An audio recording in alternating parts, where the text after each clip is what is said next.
ऐसे उठना नहीं जब तक हमारी मांगे पूरी नहीं होती है। ऐसे उठना नहीं, हम हमारा अधिकार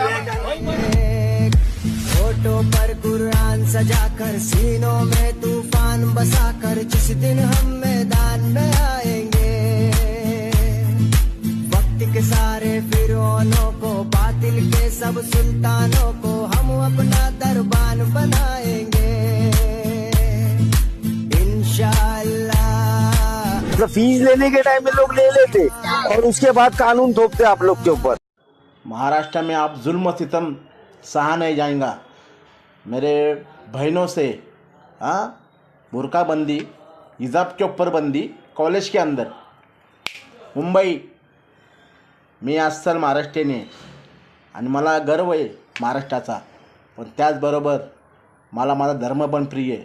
धर्माची शिकवण, धर्माचं आचरण, धर्माचं मार्गदर्शन आणि सर्व धर्म समभाव काय असतं, सामाजिक बांधिलकी काय असतं, हा समाज संदेश देणारा माझा इस्लाम धर्म आहे। त्याच्यामुळे बुरख्यावर बंदी घालताना तुम्ही 10 वेळा विचार करा पाहिजे होतो।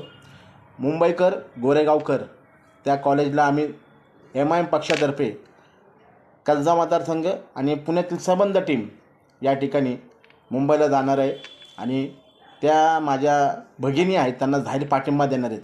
अटक होऊ नये आम्हाला, संविधानरित्या आम्ही त्या ठिकाणी आंदोलनाला बसणार आहे हे लक्षात ठेवा। तुमची दादागिरी आमच्यावर थोपवू नका।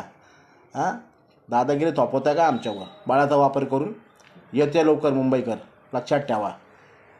कोण आमच्या हिजाब काढतो, कोण आमच्या बुरख्यावर बंदी घालतो तेच बघायचं आम्हाला। जय हिंद, जय महाराष्ट्र।